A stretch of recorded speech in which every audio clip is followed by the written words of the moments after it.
Contest for the next Senate president will be decided on Tuesday when senators-elect choose one of theirs. Former governor of Opeyemi State, Godswill Akpabio, goes into the contest looking like the favorite. He will face stiff opposition from his closest challenger and former governor of Zamfara State, Abdulaziz Yari, who claims he has the number in the Senate to create an upset. The race for the Senate presidency for the 10th Assembly is bound to go down to the wires, with the title more between two top contenders, former governor of Opeyemi State, Godswill Akpabio, and the former governor of Zamfara State, Abdulaziz Yari. The contest between both men may have effectively divided senators-elect along the factors of region and religion. Akpabio is a Southern Christian, and there is a sentiment in many quarters that the office of the third most powerful citizen in the country should be ceded to a Christian after a Muslim ticket had produced both the president and the vice president in a highly debatable power-sharing arrangement in Nigeria. There is a need now more than ever to support the party and strengthen its decision in this regard. This arrangement clearly informed the decision of the governing All Progressive Congress APC to zone the position to the south and hand-picking Akpabio as his preferred candidate. On Thursday, and not willing to take chances, President Bola Ahmed Tinubu met with senators-elect and members-elect, pushing strongly the choice of the party. This is the first time the president, before the inauguration of the National Assembly, summoned a meeting of all the members of the National Assembly, irrespective of political parties. Akpabio will rely strongly on the backing of his party, All Progressive Congress APC. He will also be counting on his credentials as the former minority leader and his achievement as governor of oil-rich Opeyemi State. We have resolved unequivocally that the distinguished Senator Godswill Akpabio and Senator Jibrin Barau are the most suitable senators to occupy the two offices. But whether or not this will be enough for Akpabio to clinch the title will be left to be seen when senators-elect file out on Tuesday to elect their leader. Akpabio's closest rival, Abdulaziz Yari, a Muslim candidate from the Northwest, can boast of similar resume, having served as former member of the House of Representatives, governor of Zamfara State, and former chairman of Nigeria Governors Forum. From his camp and his zone in the Northwest has also come strong agitation that the Senate presidency should be conceded to the zone as a reward for the size of votes it donated to the victory of APC in the last presidential election. Others have argued that with South already in control of the executive arm of government and the judiciary, it will only be fair to allow the North to take the legislative branch with Yari in charge. We are presenting our son for the position of the Senate President of the 10th National Assembly, which is Governor Yari. And we are pleased, begging on all Nigerians to support the candidacy and see it that the stand of Governor Yari is a stand of peace. But can Yari swim the tides and against the wishes of his party, the All Progressive Congress APC? At the moment, Yari doesn't look perturbed about his party's choice of Akpabio ahead of him. He hopes to turn the tides, claiming he has 67 senators-elect backing him to create the upset. Yari hopes also that his alliance with a few splitter members of APC who are displeased at the party's zoning arrangement, including some of his co-contestants like Senator Orji Uzor Kalu, Osita Izinazo, and Senator Sani Musa, and a few other senators-elect in the opposition will be sufficient for him to pick the Senate presidency. They're together, we're together, we know a strategy, but we're not going to disclose that strategy here.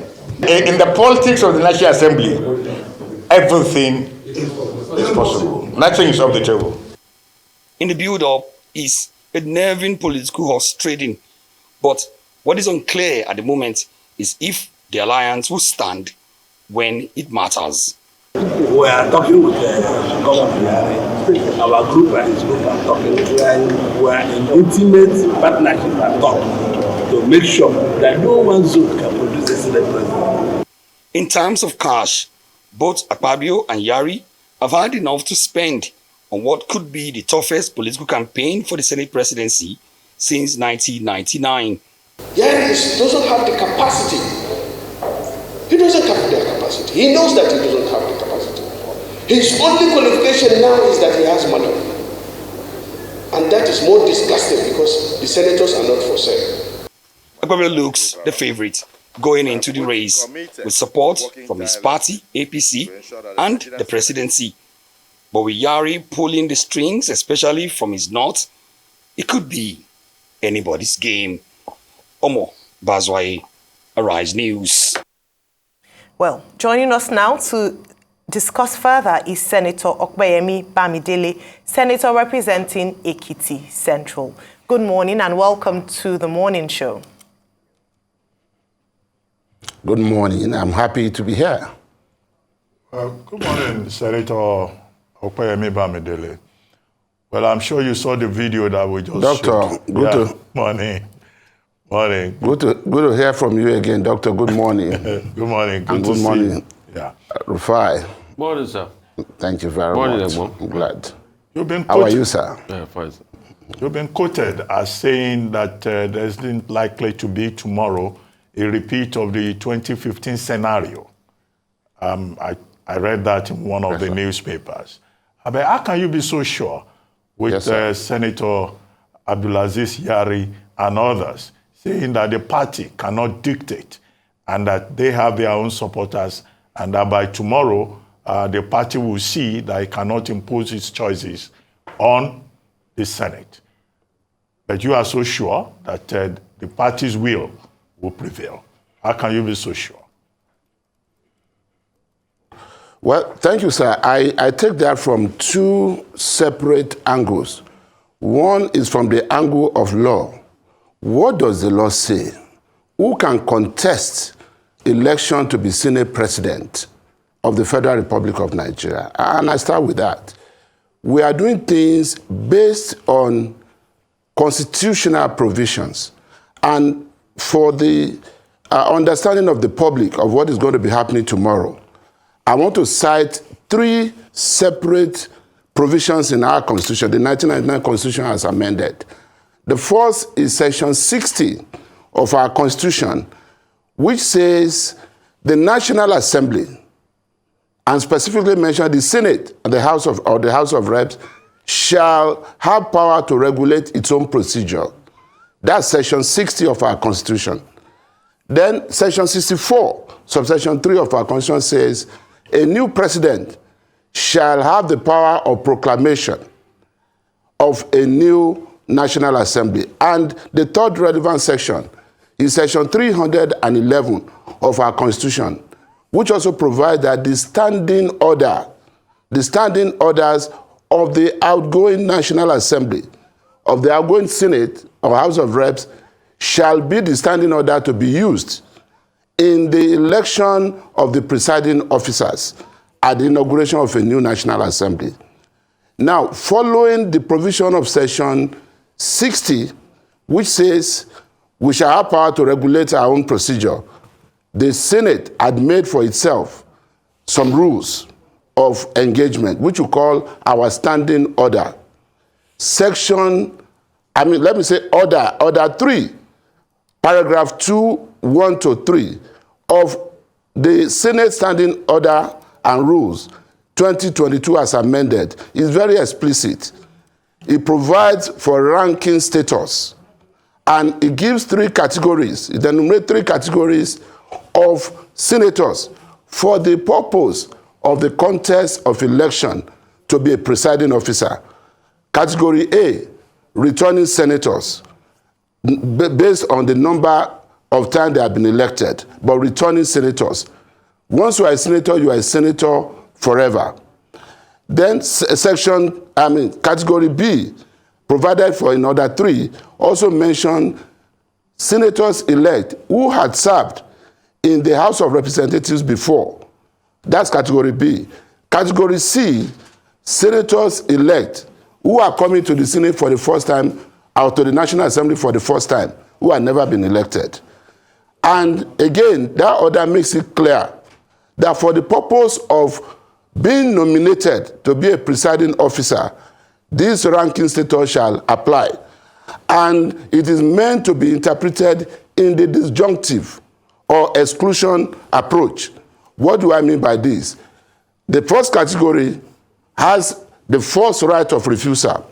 In other words, you can only nominate a senator who is a returning senator in the event that you have one. It is only in the event that such a senator so nominated declines or refuses to accept that nomination, or there is no returning senator, that you then move to the category B, which is a senator who had spent time in the House of Reps before coming to contest election to the Senate. Again, if such a senator-elect declines or there is no such, then you fall to category C, which is a senator who is coming for the first time.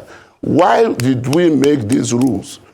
It is to the effect that you cannot come to the Senate and for the first time, you never sat in the Senate, you never went through the rules, you don't even know what the rules are. And from the first day, you want to be the presiding officer.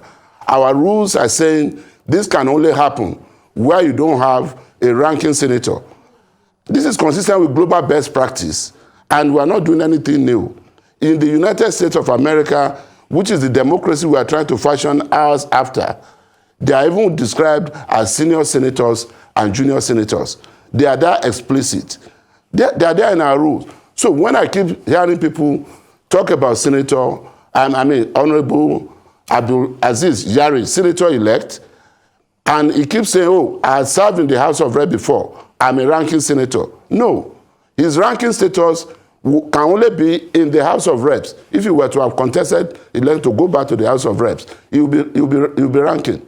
But in the House of Reps, you cannot, in the Senate, you cannot place an Akpabio, who is a returning senator, with an Abdul Aziz Yari, who is a senator-elect who had never been in the Senate, even though has served in the House of Reps. Senator Yari can only contest if there is no Akpabio, if there is no Ojikalu, if there is no Izunazo, no returning senator. So when people try to compare the two of them, and they try to make allusion to 2015 situation, I say, no, that cannot happen. We are people governed by law and rules of conduct and standing orders. All right. Secondly, some people have also said, okay, I'll let you. No, go ahead with what some people have said, and I'll come to my question. Please finish your okay.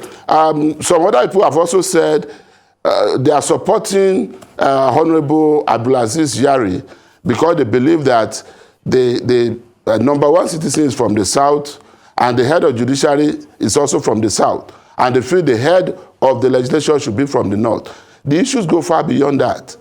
In fact, up until recently, we had the president of the country, number one, President Buhari, the head of the judiciary, my lord, the Honorable Justice Tanko, from Bauchi, President Buhari from Katsina, and of course, the head of the legislature, their brother and leader, His Excellency, the outgoing Senate President, Dr. Ahmed Lawal, from Yobe, all from the North. It was not an issue for anybody because they were democratically elected. And so for anybody today to begin to insinuate that the North is losing power, to the South, I think this can only come from people who are trying to further heat up our polity. And those who also feel that we can ignore the fact of religion, which the party has refused to ignore, which the new president of the country has refused to ignore. Those who feel the next president of the Senate should be a Muslim are doing this not just for selfish reasons. There's an agenda. It is to further complicate matters for the government and create the impression to the international community that there's a deliberate attempt at religious domination in Nigeria. And we're not going to allow this to happen because it will not be in overriding public interest. All right, thank you, Senator Bamidele, for breaking it down. I think that's quite important in terms of ranking. On paper, you've said, ranking A, B, and C, but in practice or in principle, we have seen Honorable and former governor of Zamfara State, Mr. Yari, challenge and continue to pursue his ambition to being the next Senate president, despite the party's stance.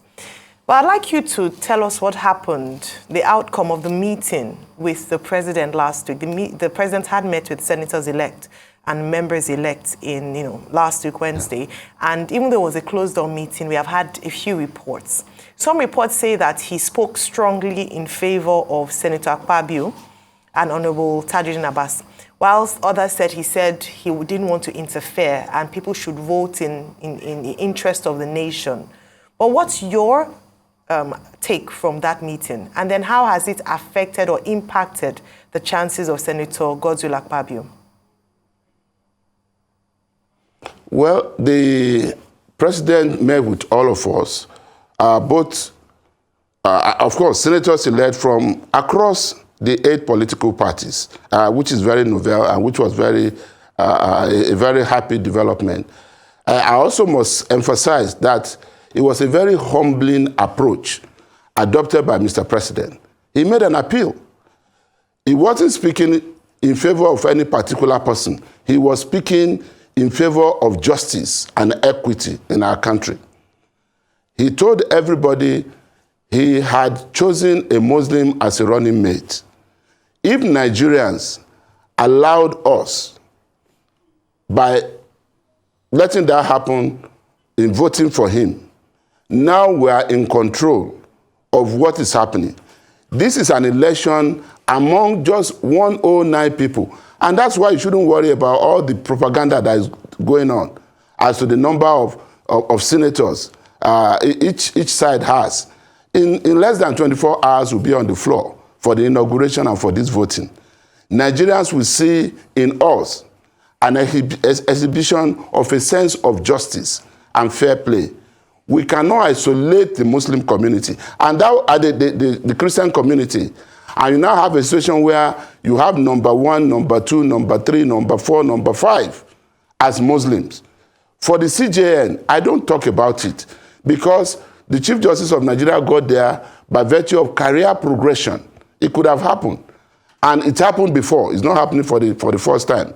There were times consistently when our Chief Justice of Nigeria were Muslims, regardless of the religion of who was head of state or president of the country.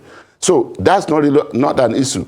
But this is one thing we have control over. And that was the point Mr. President was making. You have control over this. Even those who are arguing that they believe that the power should stay in the north, there are 13 Christian senators elect from the north. They could have picked one of them. If truly they believe in justice and fair play, and they believe that there is a need for us to balance, governance and leadership. And our rules are also clear on this. It says in the election of presiding officers and even distribution of committees, it shall not be done in a way that any geopolitical, a zone will be favored. So if we are talking of a situation where definitely we have reason to say our party has zoned this to the south-south. People talk about Senator Akpabio, yes, because he's the only ranking senator from the south-south in APC, ruling party, who can contest this election. Every other person that we have there with the credibility to contest this election is a senator-elect. So it's natural that everybody will be talking about Akpabio. And what the president did was to make a general appeal to everybody and remind all of us on the need to stabilize our polity and ensure that we reunite this country, because Nigeria had never been this divided, especially along religious lines. And this attempt by people to further polarize it can only further heighten tension and set us back as a nation. People say Akpabio believes in resource control, and that it will be dangerous to have a combination of Akpabio and President Bola Tinubu, who believes in restructuring. But let me also remind them, these are constitutional issues. You have to amend our constitution to change any of the things that we have presently in the country. The chairman of the Senate Committee on constitutional amendment is, by law and our rules, the deputy president of the Senate. So that would be a Senator Barau Jibril that we are supporting. He's from Kano. So if you have a northerner as chairman of the Senate Committee on Constitutional Review, where is the fear that they are going to change the Constitution to favor the South against the North? And also, we have two chambers. There is no bill that is passed in one chamber that can become law or that can go to the president for assent without the concurrence of the other chamber. So the man who will be holding the gavel in the House of Reps is from the North. The party has said, let us support, Honorable Tajuddin Abbas from Kaduna. So if the man holding the gavel in the other chamber is from the North, and you have an Akpabio from the South holding the gavel in the Senate, it's already balanced. And then, of course, remember, you need two-thirds majority of the members in the Senate to pass any legislation. The North, has the majority. Okay. Finally, you also need two-thirds majority of the State Houses of Assembly to support any bill that is seeking constitutional amendment. Again, the North, is there having an upper hand. So this fear is baseless, it's unfounded. We just have to stand and do the right thing tomorrow. All right, good to see you again, Bamidele Opeyemi, and happy Democracy Day to you. Real quickly, let's take this to front runners as we speak today. There are other runners too, like Orji Okalu, but for Akpabio, what is hanging around his neck is that NDDC debacle. Off your mic. And that's what some people from the Yari camp are saying. And they keep pushing this around them. What a lot of the people in the Akpabio camp are saying is that Yari is trying to buy this over with a lot of money. Alain Dume had been here and they had made veiled references to somebody trying to buy. And they are saying that some senators are getting a certain amount of money, for all of this process. So it's like a case of the highest bidder. And in all of this, the party has not, as mentioned Akpabio, yes, but to coalesce forces around Akpabio has been difficult because in recent time, Yari has gained a lot of momentum. And that's why the fear is palpable. What would you say about these two candidates? Yes, and I know you might be laughing, but Yari has gained a lot of momentum because, like a lot of people in the Akpabio camp claim, he has put a lot of money in the system, which people say, oh, that's not good for our democracy. But he has pumped a lot of money in the system. So what would you say about the man pumping a lot of money in the system? And that I asked, based on his antecedents as former governor, what has he been able to do? And secondly, the man that has the NDDC thing wrapped around his neck. What would you say about these two top runners? Well, thank you so much. Rufai, I must thank you on behalf of Nigerians. We all watched your interview with former Governor Yari, and it was a very patriotic questions we were asking, regardless of what anybody would say. Well, there's a way our past will continue to haunt us, and that's why we must always strive to do the right thing and push through, with fear of God. For Senator Akpabio and the NDDC story, well, part of the reason some people said initially they were not going to support Senator Akpabio was because they felt he did not have respect for the National Assembly as an institution. He appeared before a committee of the House of Reps and had issues with them. As for NDDC, remember, 3 weeks ago, our Senate set up an ad hoc committee headed by distinguished Senator Yusuf from Taraba State to look into this issue and report back to the Senate. They looked into it, and last week the committee submitted its report back to the Senate. And the ad hoc committee was very explicit in its report that Senator Akpabio did not do what he was being alleged to do. In other words, during the short period he stayed in the Ministry of Niger Delta, contracts were not awarded. So the issues were about contracts that had been awarded before he got there. As a matter of fact, his budgets were not passed because of the controversy. So if you didn't have a budget, and you didn't award contract, you cannot be made answerable, for all those things. That's one. Number two, yes, he argued with some members of the House of Reps, some honorable members of the House of Reps. He was doing this believing that he himself, having served as a senator, was a part of that institution, and he needed to be accorded some respect. That's on a personal note. But in any case, when people say he does not have respect for the institution because he argued before a committee, 4 years ago, we were faced with a similar situation when some people said, distinguished Senator Agege, His Excellency, the outgoing Deputy President of the Senate, had decimated the institution. That was what his opponent said. That he brought in talk, he attempted to carry the maize and all that, and he did not deserve to lead the institution. Our party was very clear. They had zoned the thing to the South-South. Agege was the most qualified, the most ranking person to contest election. People sat down, stakeholders considered the whole issue, and saw that a lot of these things also had to do with propaganda. And we ended up supporting Agege. That was even somebody who was said to have attempted to carry the maize.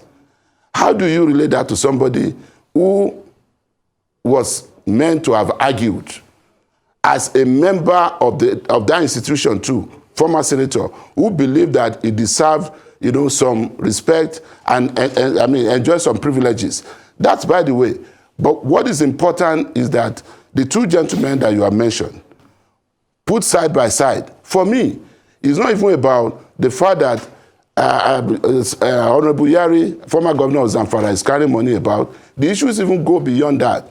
If you are carrying money about, are you entitled, are you eligible for what you are asking for?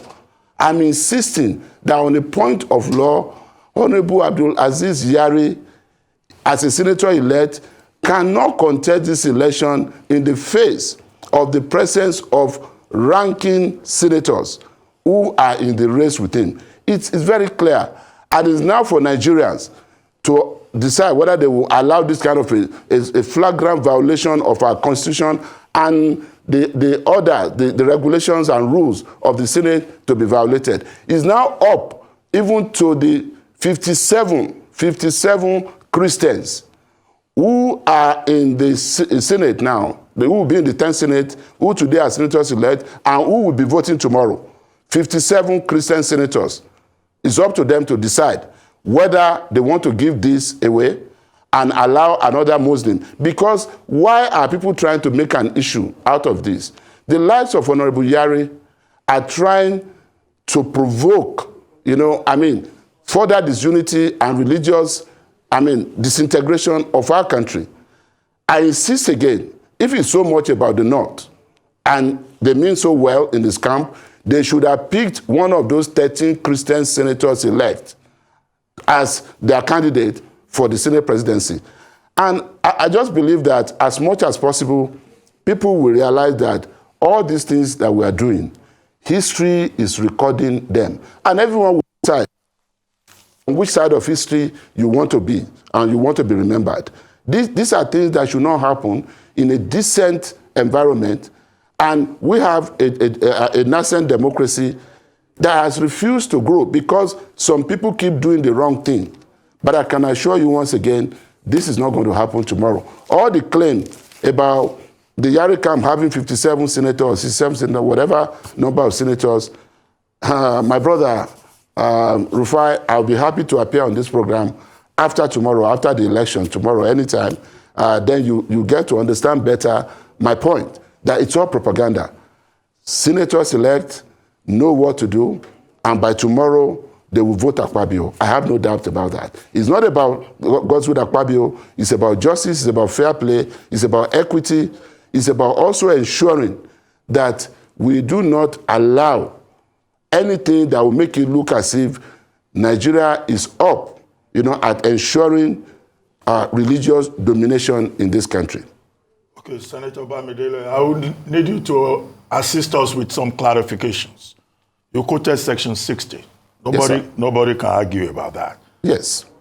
You quoted Section 64 about the proclamation That's straightforward. Yes, sir. Except you are suggesting Yes, sir. that the power of proclaiming the National Assembly also gives the President of Nigeria the right to dictate who the leaders should be. Section 311, you also quoted that. If Section 311 was so clear with regard to the standing orders that you listed, then is that a suggestion that there is an order of seniority in the Senate? Whereas what we're told is the fact that all senators are equal. And then you left out Section 50.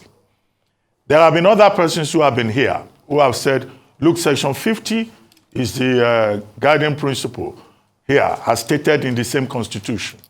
So, why do you think that the others are making the effort if Section 50 does not say the lawmakers shall choose among themselves their own leaders? And in that case, we're talking about a situation where you have Yari, you also have members of the opposition saying that they also have a right. If you could just offer some clarifications with regard to the value of Section 50. Thank you so much, sir. It's a good question.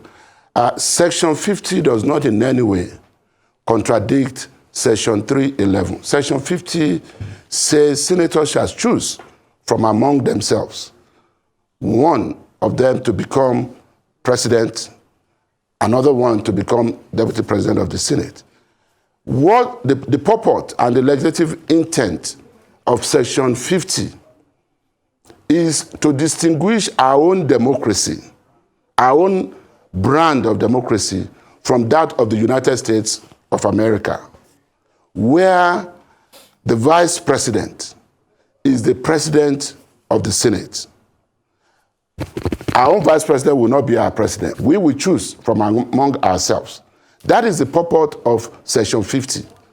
But Section 11, and that's why Section 311 comes after Section 50. So Section 50 comes before 311.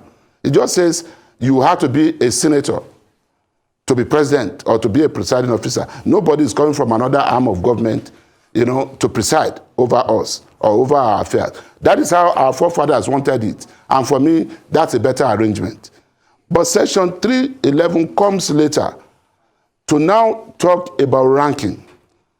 Yes, we choose among ourselves, but even when people will say all senators are equal, no, sir, disagree with that. Even in our sitting arrangement, our rules say you will be, allotted a seat based on your ranking status. So if somebody is supposed to be on the last row, forget that he was governor. Forget about how much money he has in his bank account or in his wardrobe. Forget about how popular, he could be. That's relative, depending on who is assessing him. But know that he's coming to the Senate for the first time. His seat will be far, on the rear. So why does our law allow that? Why do our rules insist on that? It is because you need legislative experience. You need legislative experience. You cannot come into an institution where you had never, sat. You don't even understand what the rules are. I tell you, it takes people up to 6 months to be able to find out and get used to our rules. That's why you can hardly find newly elected senators be so active within the first 2-3 months because nobody wants to embarrass himself. You are studying hard. You are trying to you are asking questions. You are trying to make sure that you will not be ruled out of order when you raise your point of order. You have to understand the issues. So your seat is meant to be at the back. Even in the allotment of committees and committee chairmanship, ranking is also there. It's in our order. That same order 3 and order 4 makes it clear that in the allotment of committees, ranking will also be an issue. That's committee chairmanship, not to even talk of presiding officers. Also, appointment of principal officers. Our rules also speak to that. Our rules also emphasize the ranking status. So these are the issues. So back to your question, there is no contradiction between Section 50, which says we shall choose from among ourselves, the Senate President. There is no contradiction whatsoever, because Section 311 only breaks it down to say, yes, even from amongst us, who are the people that can preside? Presiding over 108 people is a serious affair. Okay. Coming from different background, you must have the educational background, you must have the experience, you must have the legislative understanding, and you must have a scientific understanding of leadership in the parliament. All right, very quickly, Senator Bamidele. In the event that Senator Yari, which obviously he has said there's no stepping down, what would be the party's, what action would the party take? Because a number of people have said this is internal. The party should handle itself. If you've aligned with a particular candidate and one other candidate is going against the party's wishes, why can't you bring them to the dialogue table, have conversations with them? Because this could potentially cost you the seat. Is the APC not concerned about this? Are there any last-minute measures at all to bring the other senators, aside from Senator Akpabio, to an understanding or an agreement? Well, thank you so much. I believe the party is concerned. And in both chambers, both the Senate and House of Reps, I know the leadership of the party and the president are all doing what they can to hold stakeholders' discussions. And I believe all of these stakeholders' engagement will lead us to something. I won't be surprised if tomorrow there is no second nomination on the floor. But in the event that there's another nomination, we will vote according to our conscience. And those of us who are of the APC will also follow the instructions of our party. You need 55 votes to win this election, on the assumption that all 109 senators elect will be present on the floor. So, and let me also emphasize, there is nothing APC has done here that is not unheard of. That is unheard of. There is nothing APC has done that is not consistent with global best practice in parliamentary procedure, tradition, and conventions. All over the world, the ruling party engages with its members to determine who will be the presiding officer. Let me also say, we have 8 minority parties, or 7 minority parties now in the Senate. All of them will also do what APC has done. Remember, there will be 4 principal offices for the minority parties. The parties will choose who the minority leader will be, who the deputy minority leader will be, who the minority whip will be, who the deputy minority whip will be. Their parties will choose.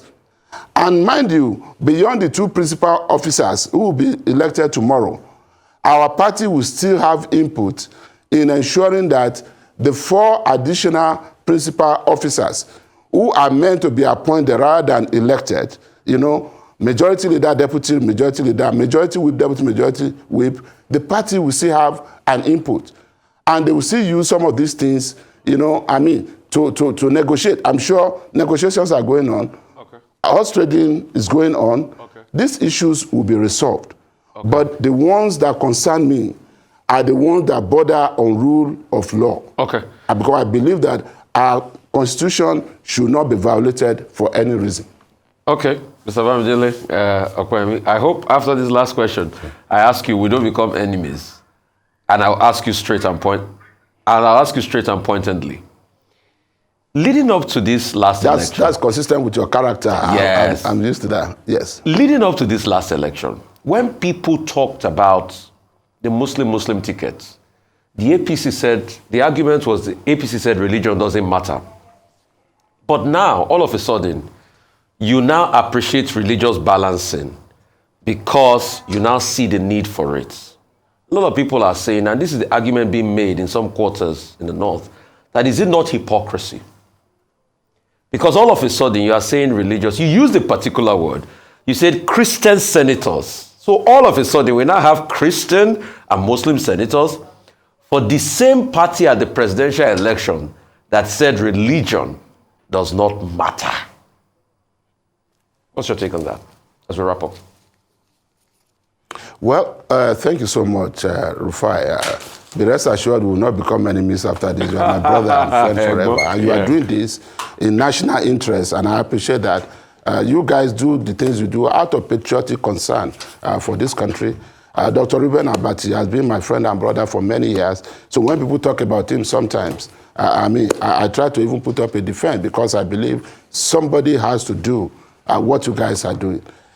Well, please remember the way I made my presentation. I rested my own argument and position on our Constitution. Unfortunately, in the presidential election, there was nothing in our Constitution that would disqualify a Muslim running mate when appointed by a Muslim presidential candidate.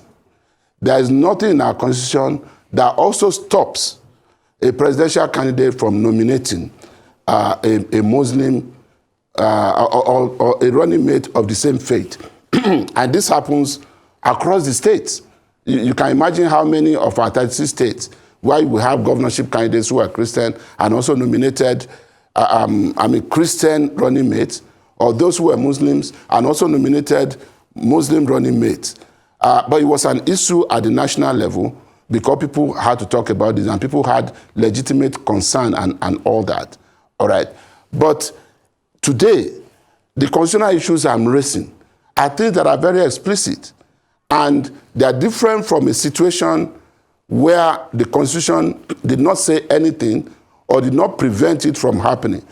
We are going back to the 10th Senate. I can assure you there are a number of issues we have to address in the 10th Senate.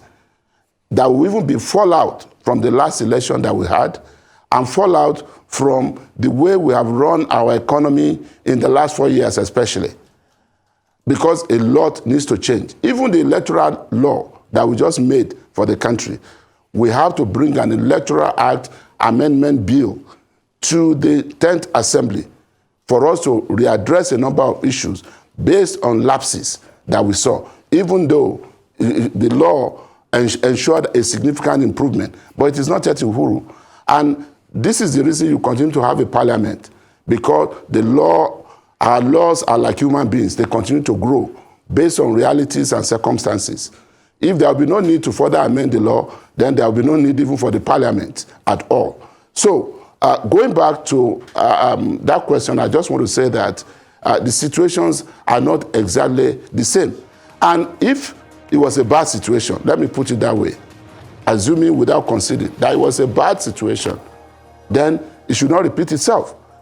And it was the entire Nigerians that were meant to vote on the 25th of February for the president and vice president and members of the National Assembly.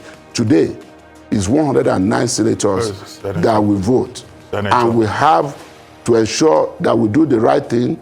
If there were wrongs, we need to right those wrongs. Nobody will emerge as Senate president as a child of necessity or a child of a circumstance, either because a political party wants to win an election and you are trying to do your permutation to see how best, what kind of ticket can make us win. That is not the situation we have in our hands, politically and constitutionally. Senator Bamidele, well, we want to thank you very much. It will have been nice to ask you, but we've run out of time, whether the point you made about legislative experience applies to other presiding officers of the Senate. Because you recall Senator Akpabio became minority leader in 2019 without having legislative experience. But we've run out of time. Senator James Manager stepped down for him. Senator James Manager would have been the minority leader. Okay. He had been in the Senate 12 years before him. Okay, but he stepped down for him. Okay, and that's why they say there's something uncommon about Akpabio. Okay, thank you very much, Senator Bamidele, for joining us.